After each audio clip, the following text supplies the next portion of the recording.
महर्षि दयानंद जी महाराज ने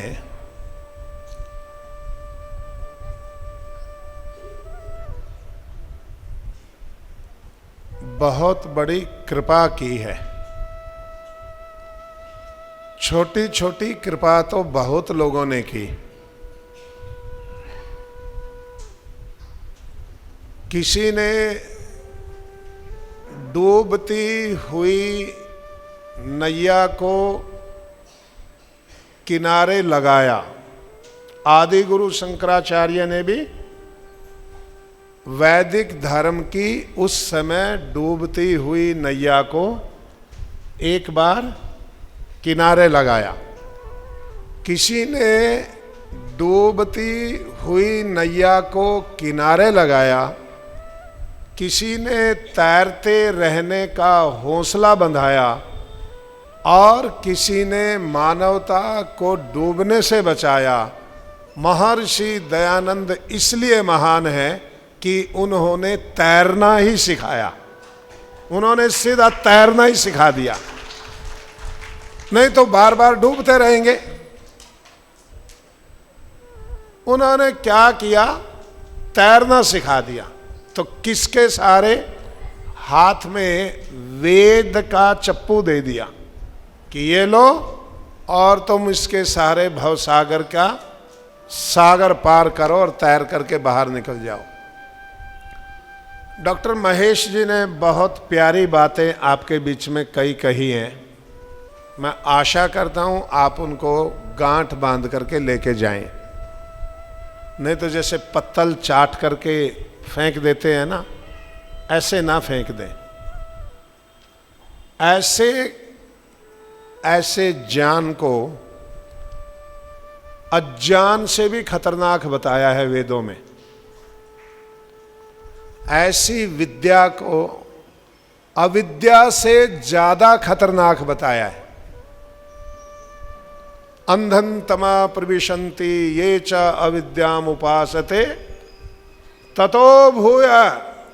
उससे भी ज्यादा गहरे अंधकार में वो हैं जो विद्यायाम रथा, केवल वो जो ज्ञान सुनते हैं और पल्ला झाड़ देते हैं, सुनते हैं और पल्ला, अर्थात कर्म में परिवर्तित न होने वाला ज्ञान किसी काम का नहीं।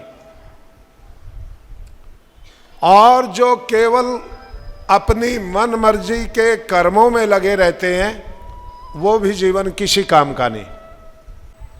पश्चिम अधिक सुखी हो गया। पश्चिम के लोग अधिक सुखी हो गए। हम सब लोगों को भी वहां जाने के बाद और आने के बाद ये एक कहावत अक्सर सुनने को और बोलने को मिलती है, वहाँ सफाई ज़्यादा है, वहाँ नियम का पालन करते हैं, वहाँ कोई भी नियम नहीं तोड़ता, कोई भी सब नियम से ही चलते हैं, ऐसे शब्द बोलते हैं। पर उनके अपने दुख हैं। अपना दुख क्या है? पानी तो साफ है, धरती भी साफ है, वातावरण भी साफ है, पर आबादी के हिसाब से, जनसंख्या के हिसाब से 70% लोग हॉस्पिटलों में ही पड़े हैं। कोई ना कोई बीमारी के शिकार है।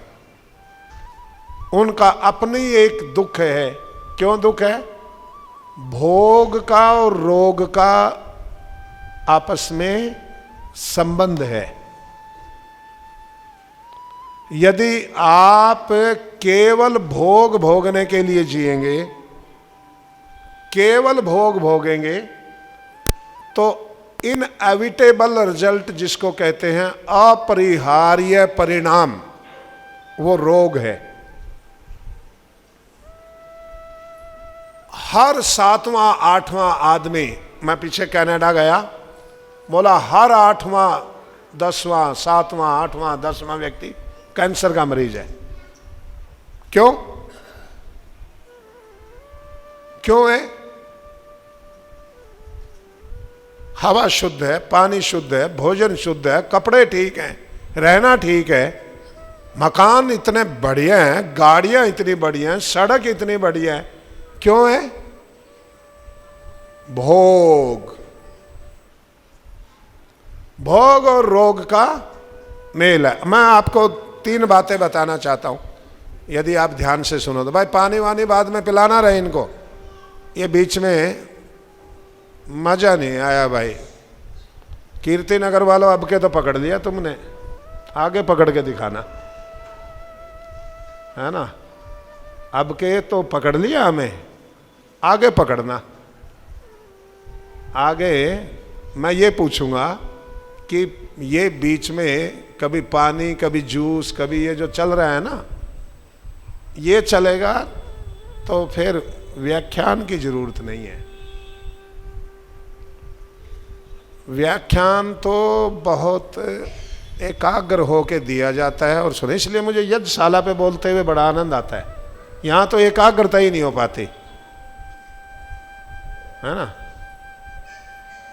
मैं इस मंच पे बैठ के कभी एकाग्र होकर के नहीं बोला अब की बार, और यज्ञशाला पे बैठ करके बिल्कुल एकाग्र होकर के बोलते हैं, क्योंकि वहां खरपतवार नहीं है। तो क्या कह रहे थे हम? मैं क्या बोल रहा था?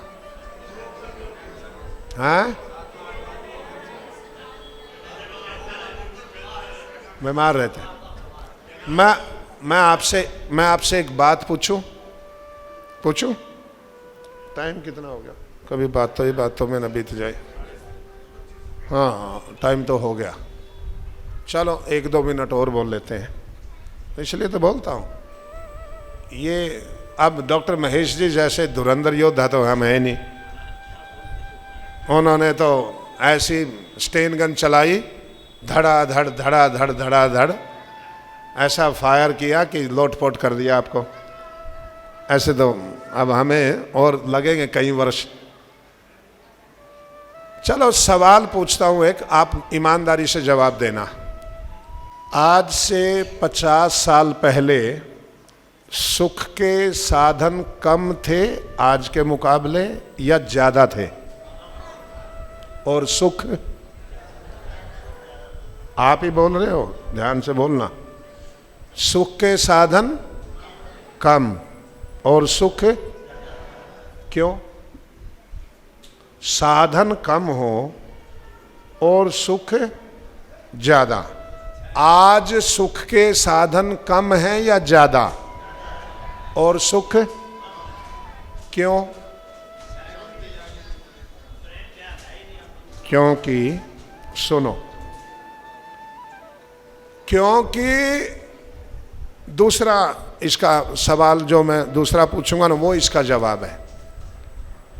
धर्म के स्थान और धर्म का उपदेश देने वाले लोग 50 साल पहले कम थे या ज्यादा? और धर्म ज्यादा। आज धर्म का उपदेश देने वाले लोग और धर्म के स्थान कम हैं या ज्यादा? ज्यादा। और धर्म,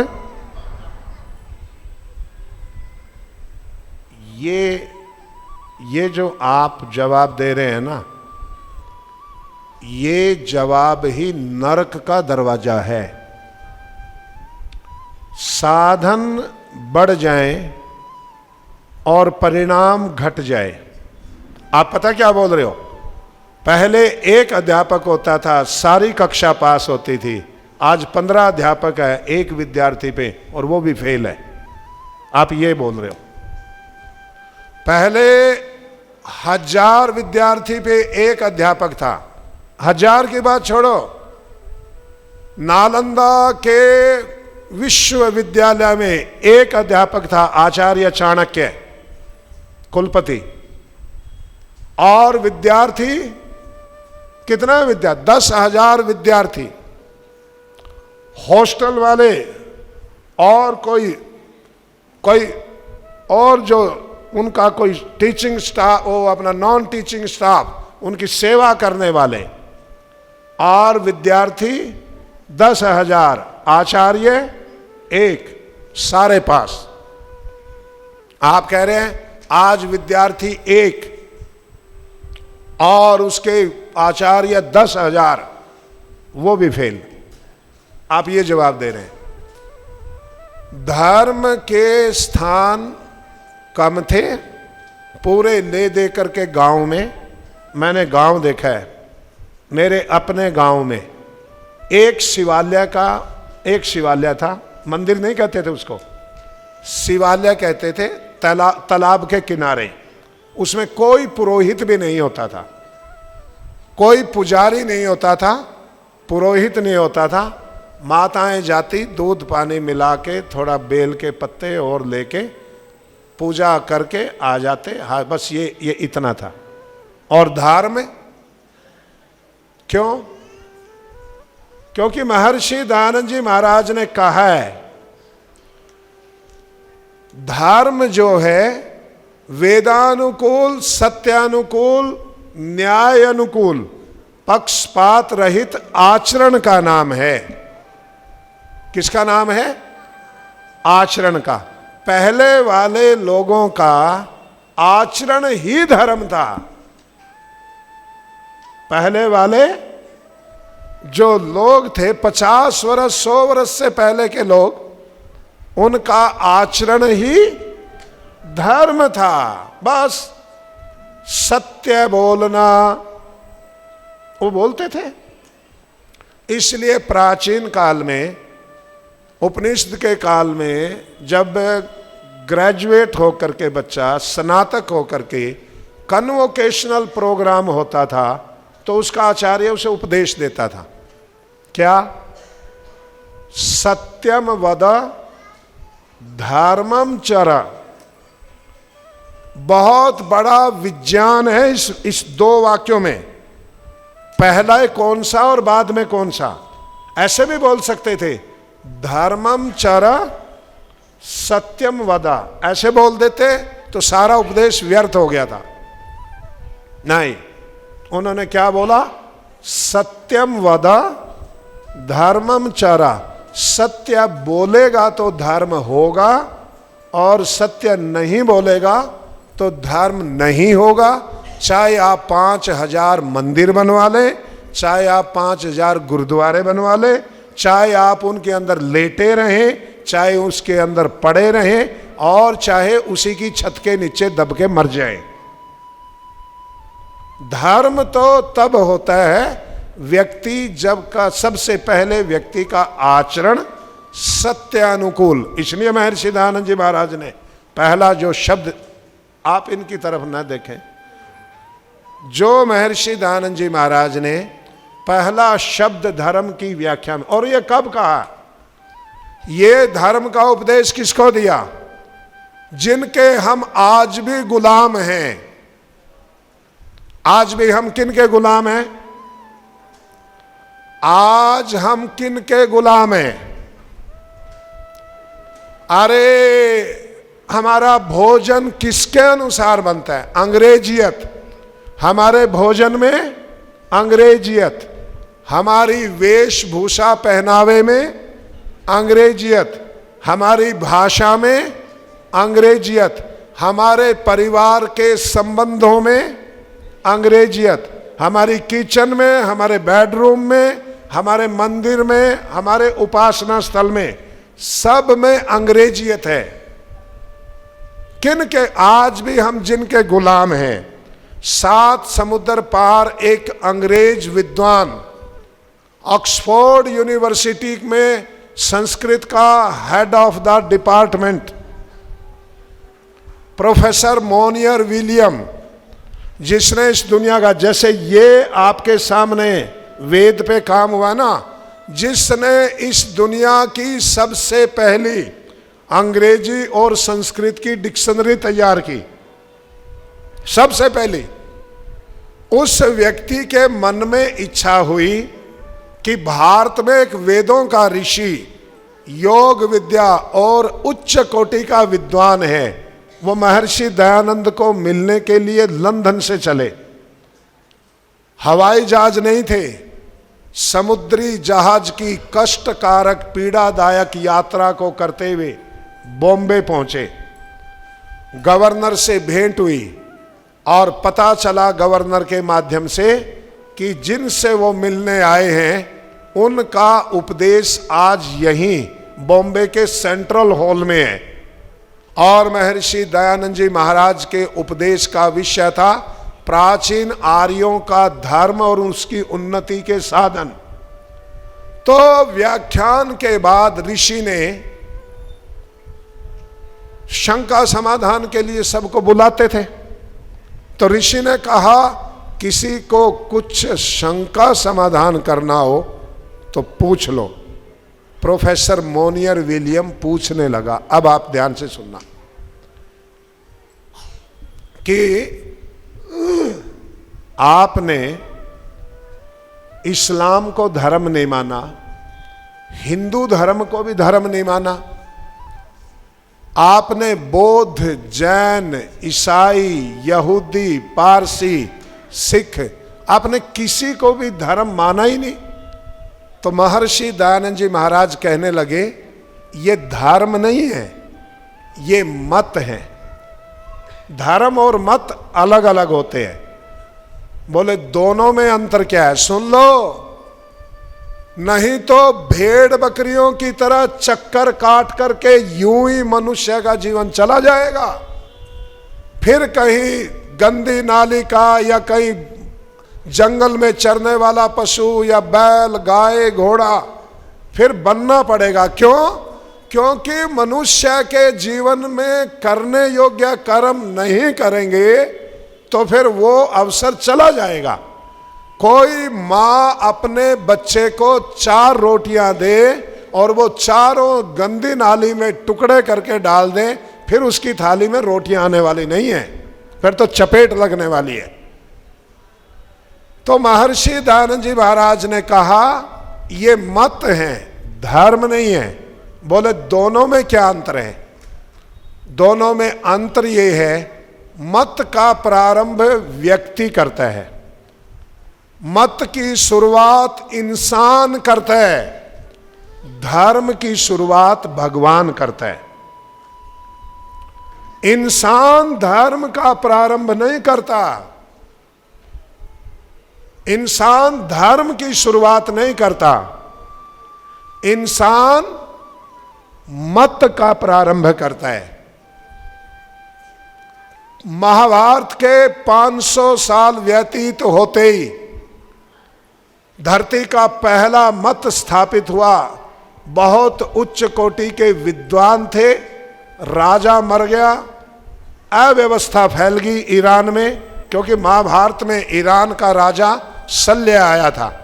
शल्य यहीं मर गया उसी महाभारत के युद्ध में। तो उसके मरने के बाद में, और वो मामा था, कौरवों का पांडवों का रिश्ते में मामा लगता था, तो उसके मरने के बाद में 500 साल में ध्वस्त हो गया ईरान में वैदिक धर्म। तो जरथुस्त्र नाम के एक महात्मा ने पारसी धर्म की स्थापना की, जिस धर्म का मुख्य काम यज्ञ कर्म था। यहाँ तो पारसी अपने मंदिर में नहीं जाने देते। मैं पीछे अमेरिका न्यू जर्सी में पर्शियन का सबसे बड़ा मंदिर है, मैं उसमें गया तो जा कर के मैंने देखा वैसे ही हवन कुंड, वैसे ही यज्ञ की समिधाएं। घी भूल गए डालना, वो छूट गया उनसे। तो मुख्य यजमान आया, उसने 3 समिधाएं डाली और मुख्य यजमान ने 3 समिधाएं चंदन की डाली।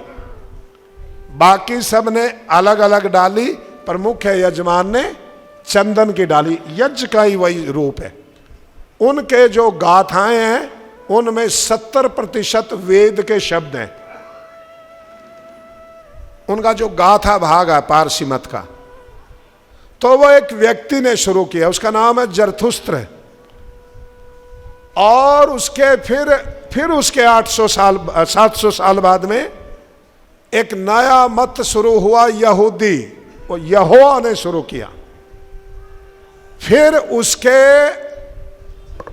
300 साल बाद में एक नया मत प्रारंभ हुआ जैन, वो आदि इनके तीर्थंकर ऋषभ देव ने किया। फिर उसके 1000 साल बाद में एक और नया मत प्रारंभ हुआ बौद्ध, वो महात्मा बुद्ध ने शुरू किया। फिर उसके 300 साल बाद, उसके 500 साल बाद में एक और नया मत धरती पे प्रारंभ हुआ ईसाई, वो ईसा मसीही ने किया। फिर उसके 600 साल बाद में एक और मत प्रारंभ हुआ, उसका नाम है इस्लाम, वो मोहम्मद ने किया। फिर उसके 800 साल बाद में एक और नया मत प्रारंभ हुआ, उस मत का नाम है सिख, वो सिखों के सबसे प्रथम गुरु गुरु नानक देव जी महाराज ने किया। फिर उसके बाद में अब से 72 वर्ष पहले एक और नया मत, वेद धर्म का विनाशक, इन विचारों से 100% वैदिक धर्म के विचारों से विपरीत एक मत नया स्थापित हुआ, ब्रह्म कुमारी मत, वो लेखराम जी ने किया। ये सब व्यक्तियों ने स्थापित किए हैं। जब ये ब्रह्म कुमारी नहीं थी, सिख नहीं थे, और जब मुसलमान नहीं थे, ईसाई नहीं थे, बौद्ध, जैन, यहूदी, पारसी नहीं थे, तब भी दुनिया में धर्म था या नहीं था? उससे पहले हमारे योगेश्वर कृष्ण है, हमारे कपिल, कणाद, गौतम, पतंजलि है, हमारे विश्वामित्र है, वशिष्ठ है, भारद्वाज है, भृगु है, और स्वयं मर्यादा पुरुषोत्तम राम है। 9,80,000 वर्ष पहले है। ये जितने मत स्थापित हुए हैं, इन मतों से पहले धरती पे कौन सा धर्म था? उस समय एक ही धर्म था, उस धर्म का नाम था सत्य सनातन वैदिक धर्म। एक ही धर्म था, पूरी सृष्टि का धर्म था वो, पूरी सृष्टि का।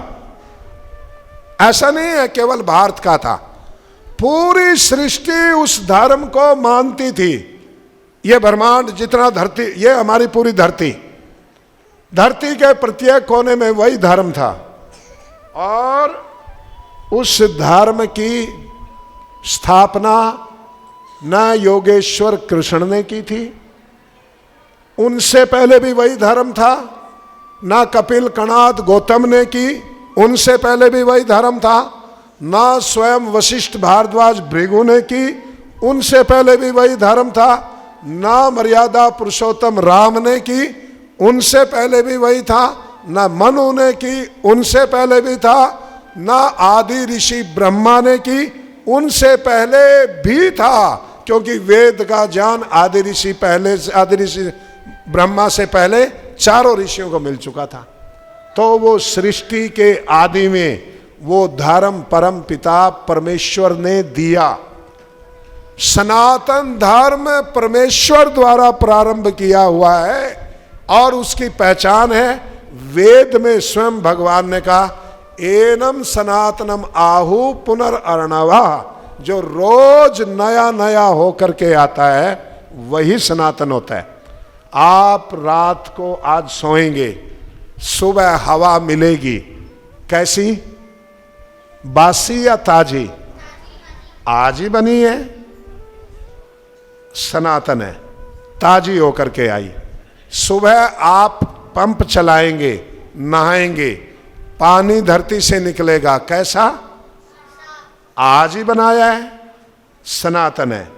सूर्य निकलता है, आप सुबह निकलते हैं, और प्रकाश सूर्य का कैसा? ताजा, आज ही बन करके आया है सूर्य, सनातन है। ऐसे ही वेद जो धर्म है वही सनातन है, और वो सृष्टि के प्रारंभ से है। पर आज भी पुरानी से पुरानी बात और नई से नई बात वेद के अंदर मिलेगी, बाकी धरती पे किसी दुनिया के धर्म ग्रंथ में नहीं मिलेगी। तो उस मोनियर विलियम को कहा ये तो सब मत है। तो बोले धर्म क्या है? बोला वेद। बोला हम तो वेद को नहीं मानते, ईसाई नहीं मानते, इस्लाम नहीं मानता, हम नहीं मानते, बौद्ध जैन भी नहीं मानते। तो फिर आप कोई वेद के मंत्र का अर्थ करके, भावार्थ करके कोई बताओ वेदानुकूल जो ऐसा धर्म हो जिसको सारा संसार माने। फिर महर्षि दयानंद जी महाराज ने बात लिखवाई थी, सत्यानुकूल, in accordance with truthfulness, justfulness, being non-partial, whatever somebody does, it's righteousness, it's religion, it's the dharma। जो भी न्याय अनुकूल, सत्यानुकूल, पक्षपात रहित आचरण करता है, आचरण करता है, वही धर्म है। और ये 5000 साल पहले यही बात महाभारत की रचना करने वाले महर्षि व्यास ने कही थी। श्रुत्वा चाहे वो क्या है, श्रूयताम धर्म सर्वस्व, श्रुत्वा चाहे अवधार्यताम, श्रुत्वा चाहे अवधार्यताम, सुनो, धर्म सुनो और सुन के धारण कर लो। क्या?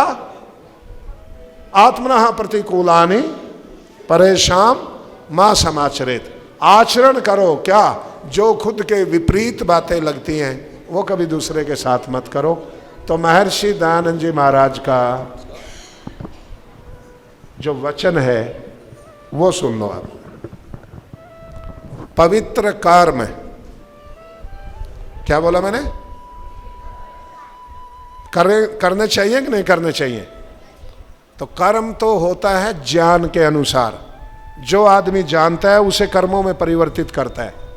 तो उससे पहले क्या है? पवित्र ज्ञान, एडजेक्टिव लगा रखा है महर्षि ने।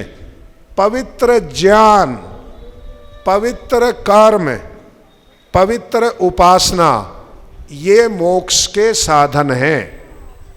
ये क्या है? सब जगह ज्ञान है, कुरान में भी मिलेगा, बाइबल में भी मिलेगा, कोई रामायण में, गीता में, महाभारत में, पुराण में भी कहीं ना कहीं कुछ ना कुछ मिल जाएगा, पर पवित्र ज्ञान नहीं मिलेगा। सारे का सारा ग्रंथ पवित्र ज्ञान से परिपूरित। महर्षि कहते हैं कुछ ना कुछ सत्य मत सब मतों के पुस्तक में, पर अपनी अपनी राग द्वेष युक्त बातें भी हैं। कुछ ना कुछ सच तो, ज्ञान तो सब जगह मिल जाएगा, पर महर्षि कहते हैं पवित्र ज्ञान वेदों में, ये जो पुस्तक रखी है ना, वेदों में पवित्र ज्ञान के सिवाय कुछ भी नहीं है। यदि वेद का ज्ञान आपने जीवन में उतार लिया तो निश्चित ही पवित्र कर्म होगा, पवित्र कर्म होगा तो पवित्र उपासना होगी, फिर मानव का जीवन भी सफल होगा।